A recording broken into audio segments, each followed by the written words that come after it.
నటుడు శివాజీ దండోరా pre release event లో హీరోయిన్ల డ్రెస్సింగ్ స్టైల్ పై అభ్యంతరకర వ్యాఖ్యలు చేశాడు. మరీ ముఖ్యంగా రెండు బూతు పదాలని స్టేజీపై బహిరంగంగా అనడంపై తీవ్ర విమర్శలు వెల్లువెత్తుతున్నాయి. హీరోయిన్లు ఏ బట్టలు పడితే ఆ బట్టలు వేసుకుని వెళ్తే దరిద్రం అనుభవించవలసి వస్తుంది అంటూ చిల్లర కామెంట్స్ చేశారు. ఏ బట్టలు పెడితే వేసుకొని పోతే మనమే దరిద్రం అనుభవించాల్సి వస్తమ్మా. ఏమనుకోవద్దు, హీరోయిన్లు అందరూ మీరు అనుకున్నా నాకు పోయేది లేదు, లాగి పీకుతాం మనం, అది వేరే విషయం. కానీ మీ అందం చీరలోనో మీ అందం నిండుగా కప్పుకునే బట్టల్లోనే ఉంటుంది తప్పితే సామాను కనపడే దాంట్లో ఏముండదమ్మా.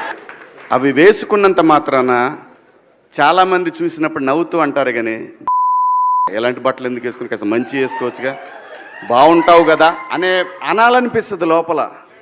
అనలేము అంటే మళ్ళీ స్త్రీ స్వాతంత్రం లేదా స్వేచ్ఛ లేదు. స్త్రీ అంటే ప్రకృతి, ఎంత అందంగా ఉంటే అంత గౌరవం పెరిగిద్ది. గ్లామర్ అనేది ఒక దశ వరకే ఉండాలా, ఇంతవరకు ఉంటే పర్లా, అది ఇక్కడికి రాకూడదు.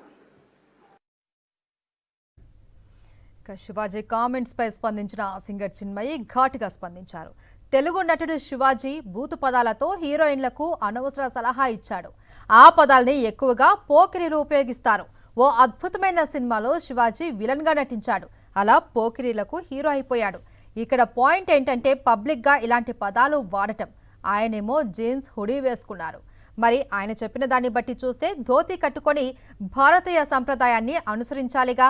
ఒకవేళ ఆయనకు పెళ్ళై ఉంటే బొట్టు మెట్టెలు కూడా పెట్టుకోవాలి. అసలు మహిళల్ని ఇక్కడ ఎలా చూస్తున్నారో అర్థమవుతుంది అంటూ చిన్మయి స్ట్రాంగ్ గా కౌంటర్ ఇచ్చింది.